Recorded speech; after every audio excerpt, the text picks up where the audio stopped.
तुम्हारा अन्नदाता, पग पग पर है संग तुम्हारे अन्नदाता।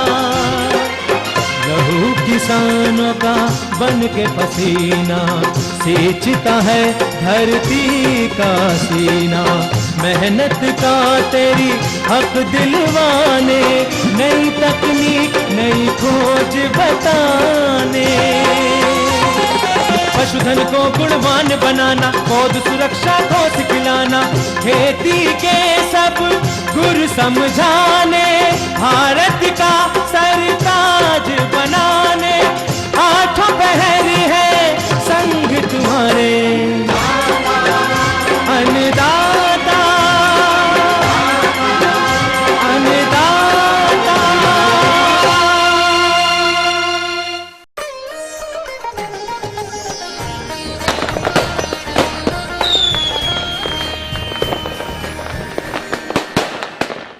नमस्कार, मैं श्वेता भट्टाचार्य आप सभी दर्शकों को अन्नदाता की पूरी टीम के साथ दीपावली की हार्दिक शुभकामनाएं देती हूं और मैं आशा करती हूं कि आने वाले वर्ष सभी किसान भाइयों को धन और धान्य से भरपूर समृद्धिशाली बनाए और साथ ही आपके जीवन में ढेर सारी खुशियां भी लाए। इन्हीं शुभकामनाओं के साथ अब चलिए सबसे पहले देखते हैं क्या है विशेष आज के अन्नदाता कार्यक्रम में। अधिक उपज हेतु गेहूं की वैज्ञानिक तकनीक से बुआई पर जानकारी। ज्यादा पैदावार के लिए अमरूद के बाग का प्रबंधन।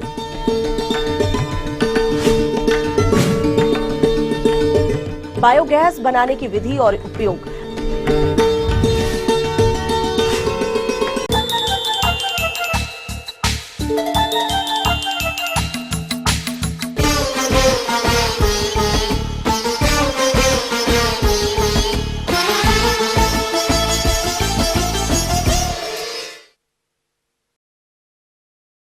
हमारे राज्य के जिन किसान भाइयों के पास सिंचाई की पर्याप्त व्यवस्था है और वो गेहूं की खेती करना चाहते हैं, वो गेहूं की अधिक उपज देने वाली किस्मों का चयन करके वैज्ञानिक अनुशंसाओं को अमल में लाकर बुआई करेंगे, तभी उन्हें फसल से आगे चलकर अधिक उपज मिल पाएगी।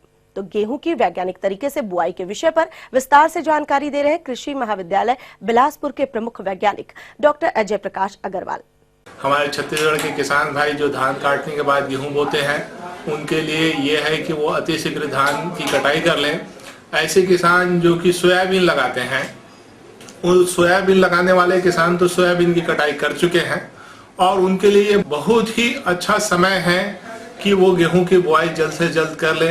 लेकिन 15 नवंबर के पहले तक गेहूं की बुआई कर लेंगे तो उनकी उत्पादकता 10 से 15% अपने आप बढ़ जाएगी, क्योंकि समय से बुआई का गेहूं में बहुत ज्यादा महत्व है। रही बात गेहूं की खेती कैसे करें, गेहूं की अच्छी खेती के लिए आप खेत अच्छे तरह से तैयार कीजिए, 2 बार कल्टीवेटर चलाइए, पाटा चलाइए। जो जिनके पास रोटावेटर है वो रोटावेटर का उपयोग करके खेत को भुरभुरा बना सकते हैं। रही बात खाद की बात, जो किसान भाई के पास सिंचाई की पूरी सुविधा है और नवंबर महीने में गेहूं की बुआई कर सकते हैं, वो किसान भाई लोग 120 किलोग्राम नाइट्रोजन, 60 किलोग्राम फास्फोरस और 40 किलोग्राम पोटास प्रति हेक्टेयर के दर से खाद डालें। इसमें नाइट्रोजन की 1/3 मात्रा बुआई के समय दें, दूसरी 1/3 मात्रा प्रथम सिंचाई के बाद और तीसरी 1/3 मात्रा द्वितीय सिंचाई के पश्चात दें, तो उन्हें अधिक उत्पादकता प्राप्त होगी। मुख्य बात एक और है कि किसान किस किस्म का बीज लगाएं। साधारणतः हमारे छत्तीसगढ़ के जो किसान भाई हैं, ये किसान भाई लोग जो हैं अपने देसी बीज का उपयोग करते हैं या जिन्होंने पिछले सालों में बीज रखा हुआ है, ऐसे बीज का उपयोग करते हैं गेहूं की खेती के लिए। तो उन किसान भाइयों से मेरा अनुरोध है कि वो अपने घर का बीज उपयोग ना करके बीज को बदलें और प्रमाणित बीज का उपयोग करें। प्रमाणित बीज किसी भी प्रमाणित संस्था से खरीदें। ऐसा है कि जो किसान भाई बीज खरीदने जा रहे हैं वो इस बात का ध्यान रखें कि कहीं वो नवंबर महीने में गेहूं की बुआई कर सकते हैं और उनके पास सिंचाई की पूरी सुविधा है, तो वो HI 1544, GW 322, GW 273 और अपने यहाँ से विकसित किस्म रतन का उपयोग कर सकते हैं और इसका उपयोग से 35 से 40 क्विंटल प्रति हेक्टेयर तक उत्पादन प्राप्त किया जा सकता है गेहूं का। लेकिन ऐसे किसान भाई जिनके पास सिंचाई की कम उपलब्धता है, 4, 5, 6 सिंचाई गेहूं में नहीं दे सकते हैं, केवल 1 या 2 सिंचाई दे सकते हैं, ऐसे कृषक भाई जो है वो HI 1531, MP 3288, MP 3336 ऐसी किस्मों का वो उपयोग करें। और ऐसे किसान भाई जो किसी कारण से खरीफ के मौसम में देर से बोने वाली धान की किस्म लगाए हैं, वो किसान भाई की कटाई में देरी हो जा रही है और वो गेहूं की खेती केवल दिसंबर माह में कर सकते हैं, तो उन किसान के लिए अलग किस्मों की श्रृंखला है। उस किस्मों की श्रृंखला में ये है कि HD 2932, HD 2864, MP 3336 और राज 4238 इन किस्मों का वो प्रयोग करें। इनके बीज अपने छत्तीसगढ़ में उपलब्ध हैं, तो इन किस्मों का उपयोग करके दिसंबर महीने वाली किस्म को दिसंबर महीने में उपयोग करें और नवंबर महीने वाली किस्मों को नवंबर महीने में उपयोग करके कृषक भाई अच्छा उत्पादन गेहूं का प्राप्त कर सकते हैं। लेकिन बुआई से पूर्व बीजोपचार करना उतना ही आवश्यक है जितना कि उन्नत किस्मों के बीज का उपयोग। इससे अंकुरण तो अच्छा होता ही है, साथ ही इससे भूमि एवं बीज जनित रोगों से बचाव भी किया जा सकता है। अतः बीज उपचार हेतु बीज को एग्रोसान GN या थायरम नामक दवाई से 3 ग्राम प्रति किलोग्राम बीज की दर से बीज को उपचारित करना चाहिए। इसके उपरांत 5 ग्राम एजेटोबैक्टर प्रति किलोग्राम बीज की दर से बीज को उपचारित कर बुआई करना चाहिए। साधारण जो हमारे छत्तीसगढ़ में जितने भी सीड ड्रिल हैं जिन किसानों के पास, उन किसानों का जो सीड ड्रिल का जो हल होता है, फर होता है, वो 23 सेंटीमीटर में होता है। तो उन किसानों से ये अनुरोध है कि वो अपने 23 सेंटीमीटर के इस फर को 20 सेंटीमीटर में ले आए। 20 सेंटीमीटर मतलब 8 इंची। 8 इंची से कतार दूरी रखने पे गेहूं की उत्पादकता अधिकतम प्राप्त होती है। गेहूं की खेती में खरपतवार बहुत आते हैं, विशेषतः तब जब गेहूं की बुआई करके कहीं अपन ने सिंचाई की है, तो ऐसी स्थिति में खरपतवार नाशकों का उपयोग करें। तो इसके लिए 2-3 दवाइयां मैं बता रहा हूं जिनको किसान भाई उपयोग कर सकते हैं। एक है पेंडामिथिलिन नाम की दवा है। पेंडामिथिलिन कई कंपनियों के अलग अलग नाम से आती हैं, लेकिन उसमें जो सक्रिय तत्व वो पेंडामिथिलिन होता है। तो इसकी ये तरल द्रव्य है, इसका 500 मिलीलीटर मात्रा 1 एकड़ में पर्याप्त होती है।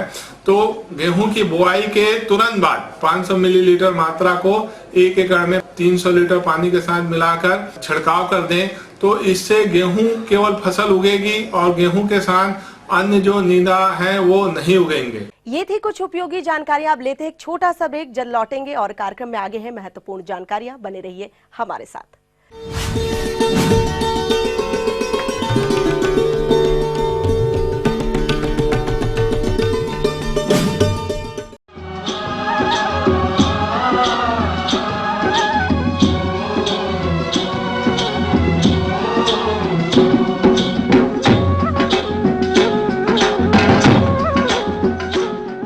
ब्रेक के बाद एक बार फिर से आप सभी दर्शकों का अन्नदाता कार्यक्रम में स्वागत है। बढ़ते हैं अगली प्रस्तुति की ओर।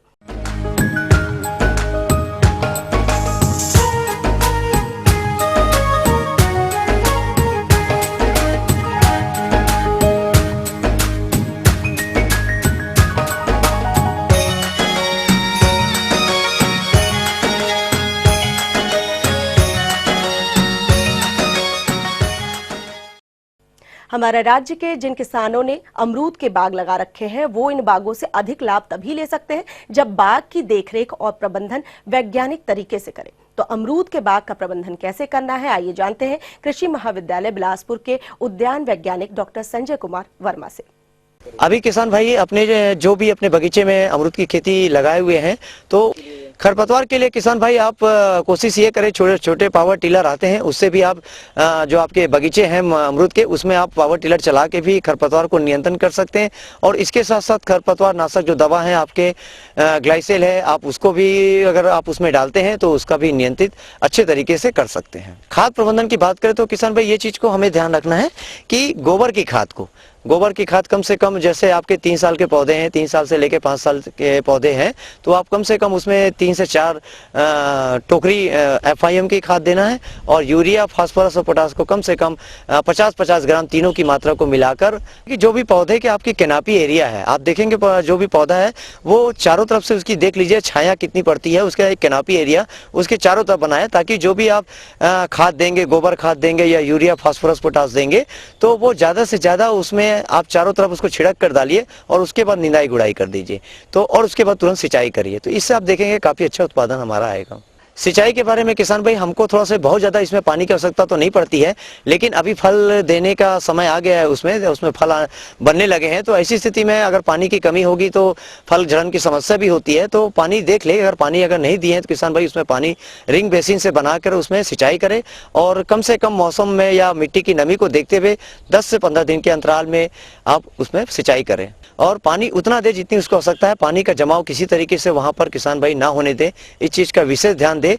इसमें आप देखेंगे कि बहुत ज़्यादा तो इसमें बीमारी की समस्या तो नहीं आती है, वो आपका देखेंगे विल्टिंग की समस्या आती है थोड़ा से, कि वो जब पानी का जमाव बहुत ज़्यादा होने लग जाता है हमारे खेत में या पौधे में, तो उसमें पौधा आप देखेंगे धीरे धीरे सूखने लग जाता है, तो वो विल्टिंग के कारण होता है। तो इस चीज़ को ध्यान रखेंगे कि हम सिंचाई एक सीमित मात्रा में दे, पानी का जमाव ना होने दे, निकास की अच्छी व्यवस्था करें, ये चीज़ का ध्यान रखेंगे।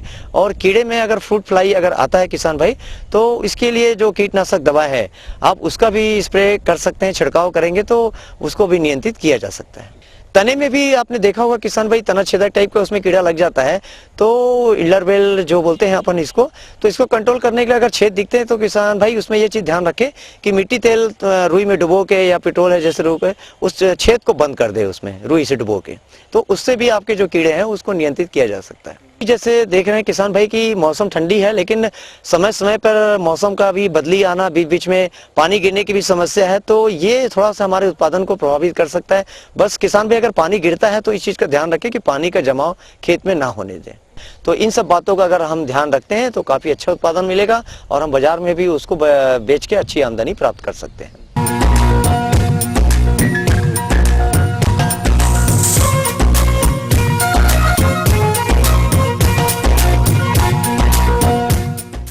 कम लागत में बकरी पालन एक लाभकारी सह व्यवसाय है, जिसको हर स्तर के किसान भाई पालन करके लाभ कमा सकते हैं। परंतु इसके लिए आवश्यक है कि आप बकरियों की सही नस्लों का चयन कर आवास, आहार और देखरेख करें। तो उन्नत तरीके से बकरी पालन के क्या मंत्र है, आइए जानते हैं एक प्रगतिशील बकरी पालक भानु प्रताप सिंह से। मेरा नाम भानु प्रताप सिंह राठौर है, गांव बिराटा खुर्द, जिला पाली, और मैं ये बकरियों को मतलब गोट फार्मिंग पिछले करीब 2.5 साल पहले से कर रहा हूँ। इसमें मैंने शुरू से मतलब ये सोजत ब्रीड, मतलब सोजत एरिया से लेके आया, जो कि हमारे एरिया की मतलब काफ़ी फेमस ब्रीड है।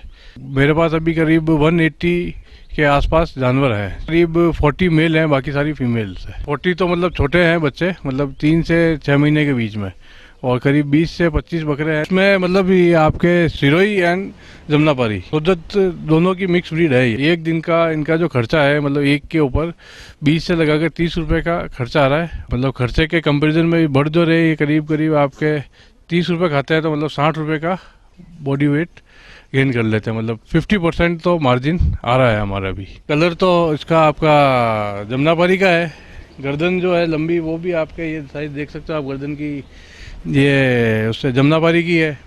और कर्व्स जो हैं इसके, कर्व ये आपके ये कर्व्स जो हैं इसके, ये सारे आपके उसके आ गए हैं सिरोही के। तो मतलब सिरोही और जमनापारी दोनों की मिक्स होने के मतलब ये सोजत ब्रीड बोलते हैं इसको। हमारे एरिया में हम लोगों ने इसको तैयार की है। मतलब ये 40 से 50 किलोमीटर के मतलब सोजत के आसपास के गांव, मतलब सोजत के मतलब ये सारे कैरेक्टरिस्टिक्स होते हैं। मतलब सींग वाले भी होते हैं, बिना सींग के आप देख सकते हो। ये जैसे बकरा है, ये भी मतलब प्योर सोजत में इसके सींग नहीं है, ये सींग वाला। अब ये 4 से 5 महीने का बच्चा है, और मतलब अगर लोकल ब्रीड होती तो मतलब ये 4-5 महीने में बच्चा मतलब इतनी हाइट नहीं ले पाता है। 2 साल में 3 बार डिलीवरी दे रही है। और ये जो बच्चे आपको दिख रहे हैं करीब ये 3 से 4 महीने के बच्चे हैं। मतलब इसकी बॉडी वेट मतलब काफ़ी जल्दी ग्रोथ पकड़ती है। सुबह के टाइम में हम इनको खेजड़े का पत्ता और मतलब जौ मिक्स करके देते हैं। दोपहर में मतलब कोई भी हरा पाउडर, ग्रीन पाउडर के साथ में जौ मिक्स कर देते हैं और फिर शाम के टाइम में फिर वापस आपके जौ और हरा पाउडर और लौंग और मतलब गंवार की जो फलकट जो होती है मतलब वो चारों मिला के वो इनको शाम के टाइम में। ग्रीन पाउडर में जवार, गर्मियों के टाइम में जवार हो गई, गन्ना हो गया और रचका हो गया, बाजरा हो गया, घरा बाजरा, ये 3-4 तो गर्मियों में हो गई। सर्दियों के टाइम में जई हो गई, जई के साथ मेथी जब दाने पे आती है तब मेथी काट के कुट्टी डालते हैं मेथी की। और हरी मेथी के अलावा आप खल की जगह हम आपके अलसी की खेती कर लेते हैं और अलसी देते हैं, मतलब उसको दाने में साथ में अलसी मिक्स कर दी जाती है। Vaccination PPR, ET, FMD, HS और गोट पॉक्स भी लगाना होता है। शेड मैनेजमेंट में ये आप देखें 20/60 का एरिया तो मैंने कवर कर रखा है और बाहर मतलब 40/60 का एरिया जो है आपके ये खुला है, ताकि मतलब ये रात के टाइम में अगर बारिश और ऐसा कुछ ठंड होती तो अंदर चले जाते हैं और गर्मी होती तब ये मतलब बाहर आके अपने हिसाब से बाहर बैठ जाते हैं। और ग्रोथ मतलब एक बार मतलब ग्रोथ परसेंटेज 1-2 बकरी का है, ये मतलब 1.5 के रेशियो पे मतलब ब्रीड दे रही है एक बकरी। तब 100 बकरी है तो हमारे पास करीब 150 बच्चे एक साल में आ जाते हैं। ट्विंस देने की कैपेसिटी जो है वो 1.5 है। आगे और भी है कुछ रोचक जानकारियां, पर यहाँ पर रुकेंगे एक और कमर्शियल ब्रेक के लिए। जल्द हाजिर होते हैं।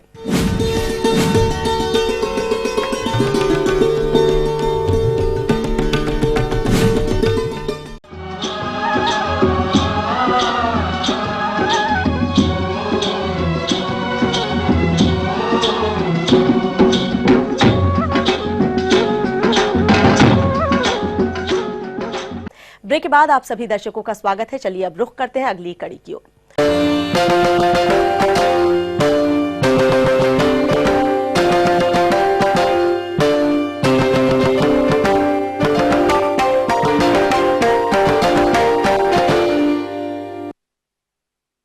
हमारे राज्य के अधिकतर किसान गाय और भैंस का पालन करते हैं और इन पशुओं के गोबर का उपयोग गोबर गैस के रूप में प्रयोग किया जाता है, जो ऊर्जा और खेतों के लिए अच्छी खाद भी मिलेगी। तो किसान भाइयों, गोबर गैस के महत्व और उपयोग पर जानकारी के लिए देखिए कार्यक्रम का ये अंश। सबसे पहले तो मैं आपको ये जानकारी दे दूं कि बायोगैस है क्या। किसी भी कार्बनिक पदार्थ को, जिसमें मुख्य रूप से हम गोबर लेते हैं, हवा की अनुपस्थिति में सड़ाने से जो गैस बनती है उसे हम बायोगैस कहते हैं। ये ज्वलनशील गैस होती है। इसमें लगभग 60% मीथेन होती है, जबकि लगभग 40% कार्बन डाइऑक्साइड होती है। मीथेन जलने में सहायक होती है। बायोगैस के जहाँ तक फायदे की बात करें, हम इसको खाना बनाने के उपयोग में ले सकते हैं। इसके बाद बायोगैस का उपयोग हम रोशनी करने के लिए, पेट्रोमैक्स लैंप जलाने के लिए कर सकते हैं। बायोगैस संयंत्र से हम इंजन भी चला सकते हैं, जिससे बिजली पैदा कर सकते हैं, जिससे हम पानी खींच सकते हैं। एक बार बिजली पैदा होने के बाद कई उपयोग इसके हम कर सकते हैं। 1 घन मीटर के लिए हमें 25 किलो गोबर और 25 किलो पानी की आवश्यकता होती है। 25 किलो गोबर को 25 किलो पानी के साथ मिलाकर संयंत्र में डाला जाता है। जहां संयंत्र में डाइजेस्टर होता है, उसकी क्षमता हमें प्रतिदिन डालने वाली की मात्रा का 40 गुना कुआनुमा आकार का होता है डाइजेस्टर। जो ये डाइजेस्टर बना हुआ है, ये ऊपर ड्रम है जिसमें गैस इकट्ठी होती है। ड्रम के नीचे एक कुआनुमा आकार का बना हुआ है, जो लगभग 7-8 फीट गहरा है और 4 से 5 फीट इसका डायमीटर है। ये जब गोबर हम इस इनलेट के माध्यम से प्रतिदिन हम 25 किलो गोबर और 25 किलो पानी का मिश्रण 1 क्यूबिक मीटर क्षमता का तो है। सामान्यतः एक परिवार के लिए हम 2 घन मीटर क्षमता का बायोगैस संयंत्र लगाते हैं, जिससे 5 से 7 लोगों का खाना हम आसानी से बना सकते हैं। साथ ही पेट्रोमैक्स लैंप भी लगा सकते हैं। तो अगर 2 घन मीटर क्षमता का बायोगैस प्लांट है तो 50 किलो गोबर और 50 किलो पानी इस इनलेट के माध्यम से संयंत्र में डाला जाता है। संयंत्र का जो डाइजेस्टर है, इस ड्रम के नीचे वाला जो हिस्सा है, उसके अंदर ये गोबर 40 दिन तक रहता है। 40 दिन के बाद पूरी तरह सड़ने के बाद ये आउटलेट के माध्यम से बाहर निकल जाता है। जो भी गैस बनती है, ये जो ड्रम है, लोहे का ड्रम है, इसमें इकट्ठी होती है। गैस के प्रेशर से ये ड्रम ऊपर उठता है और जब हम गैस काम में लेते हैं तो ये जो वाल्व है इसको हम खोल देते हैं, तब ये गैस बाहर निकलेगी और ड्रम नीचे की ओर बैठेगा और ये गैस हम बर्नर पर ले जाकर जला सकते हैं। और आउटलेट से जो खाद निकल रहा है ये बहुत ही अच्छी क्वालिटी का खाद होता है। किसान भाई एक बात बताऊं कि गोबर से जो खाद बनाते हैं फार्म यार्ड मैन्योर जो कहलाता है, उसके मुकाबले बायोगैस संयंत्र से निकलने वाला खाद लगभग 3 गुना अच्छा होता है। ये पूर्णतया सड़ा हुआ होता है, इसलिए इसमें किसी भी प्रकार के घास के बीज वगैरह नहीं होते हैं। अगर इसको खेत में काम लेंगे तो खरपतवार भी कम होगी, इसमें NPK नाइट्रोजन, पोटाश और फास्फोरस की मात्रा भी ज़्यादा होगी। ये कह सकते हैं कि इसमें हमें आम के आम और गुठली के दाम मिलते हैं। गोबर डालने से हमें अच्छी गैस भी मिलती है, साथ के साथ अच्छी क्वालिटी का खाद भी मिलता है। सामान्यतः जब हम बात करें कि एक परिवार के लिए हमें किस क्षमता का बायोगैस प्लांट लगाना चाहिए, 5 से 6 अगर परिवार में सदस्य हैं तो 2 घन मीटर क्षमता का हम बायोगैस प्लांट लगाते हैं। उसके लिए हमें 50 किलो गोबर प्रतिदिन आवश्यकता होती है और 50 किलो गोबर के लिए अगर हमारे पास 5 से 6 जानवर हैं तो हमें 50 किलो गोबर उनसे उपलब्ध हो जाएगा। बायोगैस संयंत्र लगवाने के लिए सरकार की ओर से अनुदान भी दिया जा रहा है। कोई भी क्षमता हो, बायोगैस संयंत्र पर अनुदान सेम एक ही है, यानी 8,000 रुपये प्रति बायोगैस संयंत्र पर सरकार अनुदान दे रही है। बायोगैस संयंत्र की लागत जो सबसे छोटा 2 क्यूबिक मीटर बायो कैपेसिटी का अगर 2 घन मीटर क्षमता का बायोगैस प्लांट लगाते हैं उसकी लागत 15 से 18,000 बीच में आती है, जिसमें से 8,000 रुपये सरकार दे देती है। लेकिन जो इसका पैसे मूल्य जिसको हम कहते हैं इकोनॉमिक्स की बात करें या जो हमने खर्चा इस पे किया है, 1 घन मीटर क्षमता के बायोगैस प्लांट से हमें 3.5 किलो लकड़ी की प्रतिदिन बचत होती है। यानी अगर 2 घन मीटर क्षमता का हमने बायोगैस संयंत्र लगाया है तो लगभग 7 किलो लकड़ी बचेगी, यानी 35 रुपये की बचत हम दिन भर में कर पाते हैं। और इस संयंत्र की लागत जो है 1.5-2 साल के अंदर ही निकल आती है। तो मैं अपने किसान भाइयों को एक ही सलाह देना चाहता हूं कि जिन भी किसान भाई के यहाँ 4 से ज़्यादा पशु हैं उन्हें निश्चित रूप से बायोगैस संयंत्र लगाना चाहिए, क्योंकि एक तो हमारी ईंधन की बचत तो हो ही रही है, जैसा मैंने बताया कि लकड़ी की बचत हम रोज करते ही हैं, लेकिन इसके अलावा जो लकड़ी हम जलाते हैं उससे धुएं से हमारी आंखें खराब होती है, जो भी इसका काम लेता है उसके फेफड़े खराब होते हैं और रसोई खाली हो जाती है। इन सब चीज़ों में जलाने में असुविधा भी रहती है, क्योंकि जब बायोगैस संयंत्र से प्राप्त गैस से अगर हम चूल्हा जलाएंगे तो किसी तरीके का कोई धुआं नहीं आता है, जिससे हम हमारी आँखों की, फेफड़ों की सुरक्षा कर सकते हैं।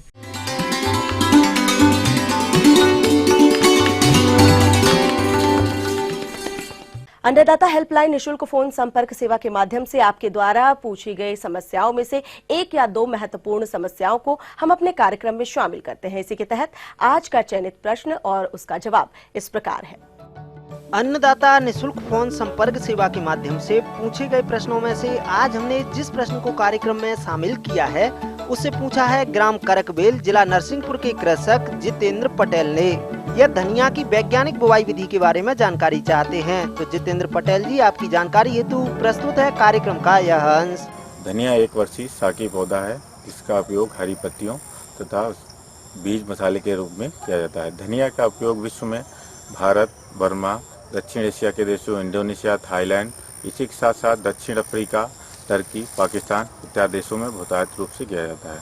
धनिया के उपयोग में जैसा कि सर्वविदित है, चटनी, अचार, मसाले के रूप में, इसी के साथ साथ औषधि रूप में भी धनिया का उपयोग बहुतायत रूप से किया जाता है। इसके साथ साथ धनिया के बीजों से जो कि 1% तेल के रूप में प्राप्त होता है, औषधि रूप में उपयोग किया जाता है। धनिया सभी प्रकार की अच्छी जीवांश युक्त मृदाओं में उगाई जा सकती है। इसके साथ साथ जो दोमट मृदा होती है, जो अच्छी जीवांश युक्त होती है, उसमें धनिया की खेती उत्तम प्रकार से की जा सकती है। धनिया की खेती करने से पूर्व मिट्टी को अच्छी भुरभुरी पाटा लगाकर तैयार कर लेना चाहिए, जिसमें कि जल निकास की उचित व्यवस्था हो। इसके साथ साथ किसी भी खेती करने के लिए जो सबसे महत्वपूर्ण तथ्य है वो यह है कि उसकी उत्तम प्रजातियों का चयन। धनिया की जो उत्तम प्रजातियां हैं वो पंथ हरितमा, राजेंद्र स्वाति, UD20, आजाद धनिया 1, ग्वालियर, सिंधु, मोरक्कन इत्यादि प्रजातियां जिनकी पैदावार किसान भाइयों को अच्छी मिलती है। धनिया की प्रति हेक्टेयर बीज जो 10 से 15 किलोग्राम किस पर्पस के लिए यूज कर रहे हैं वो होता है। इसके बीज बोने का समय जो है वो 15 अक्टूबर से 15 नवंबर है। पत्तियों के लिए इसके बीज को बुआई सितंबर से नवंबर तक करते हैं, जो कि हमें पत्तियां अक्टूबर से लेकर मार्च अप्रैल तक हरी पत्तियों के रूप में प्राप्त होते हैं। धनिया को बोने के लिए जो पंख से पंख दूरी है 20 से 30 सेंटीमीटर और जो पौधे से पौधे की दूरी है 5 से 10 सेंटीमीटर रखनी चाहिए। धनिया की बुआई छोटी छोटी क्यारियों में करने का फायदा रहता है। जो उसमें अंतःसस्यीय क्रियाएं हैं वो अच्छी तरीके से होती हैं। पानी देने की व्यवस्था, उसके साथ साथ निराई गुड़ाई की भी व्यवस्था या इंसेक्टिसाइड पेस्टिसाइड जो भी है कीटनाशकों का प्रयोग वो आसान रहता है। तथा उसके साथ साथ जो अगर हरी पत्तियों की लेते हैं तो उसकी हार्वेस्टिंग करने के लिए बहुत आराम रहता है। इसलिए छोटी छोटी क्यारियों में धनिया की खेती करना चाहिए। धनिया की फसल अच्छी लेने के लिए 10 से 15 टन सड़ी गोबर की खाद, इसी के साथ साथ 40 किलो नाइट्रोजन, 50 किलो फास्फोरस तथा 50 किलो पोटाश की आवश्यकता होती है। नाइट्रोजन की जो आधी मात्रा है फास्फोरस व पोटाश की पूरी मात्रा बेसल डोज के रूप में देते हैं धनिया के बुआई के साथ साथ। इसी के साथ जो बची हुई नाइट्रोजन की आधी मात्रा है उसको 2 भागों में फसल के 35 से 40 दिनों के बाद और जो शेष मात्रा है वो पौधों में फूल आने के समय धनिया के पौधों में देना है। धनिया की उत्तम प्रकार से ली गई फसल में जो 125 से 140 कुंटल हरी पत्तियों की उपज होती है तथा इसी के साथ साथ 12 से 15 कुंटल जो है बीज की प्राप्ति होती है।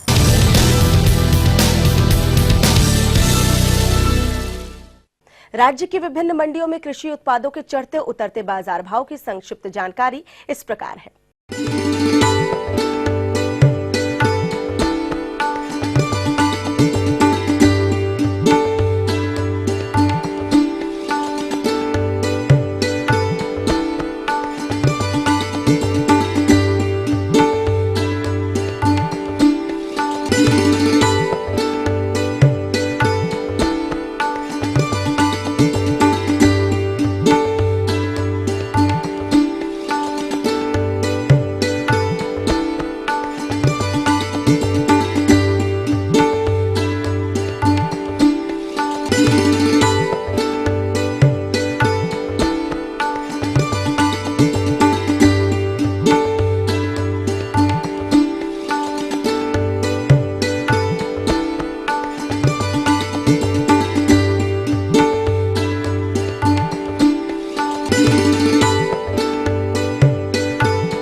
अब आइए देखते हैं कल दिखाए जाने वाले कार्यक्रम की मुख्य झलकियां।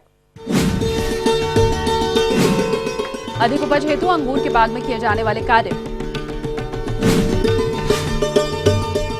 धान कटाई के बाद आलू की वैज्ञानिक तकनीक से बुआई। Producer अंदाता ETV Madhya Pradesh Chhattisgarh Ramoji film city Hyderabad 501512। साथ ही आप हमें ईमेल भी कर सकते हैं। हमारा ईमेल एड्रेस है annadatamp@etv.co.in। Producer अंदाता ETV Madhya Pradesh Chhattisgarh Ramoji film city Hyderabad 501512। साथ ही आप हमें ईमेल भी कर सकते हैं। हमारा ईमेल एड्रेस है annadatamp@etv.co.in। इसके अतिरिक्त आप हमें निःशुल्क हेल्पलाइन नंबर 180010845999 पर सोमवार से शनिवार सुबह 10 से शाम 4 बजे के बीच संपर्क कर सकते हैं। अन्नदाता की पूरी टीम की ओर से पुनः सभी दर्शकों को दीपावली की शुभकामनाओं के साथ मुझे दीजिए इजाजत। कल फिर इसी वक्त आपसे मुलाकात होगी कृषि संबंधित कुछ और महत्वपूर्ण जानकारियों के साथ। नमस्कार।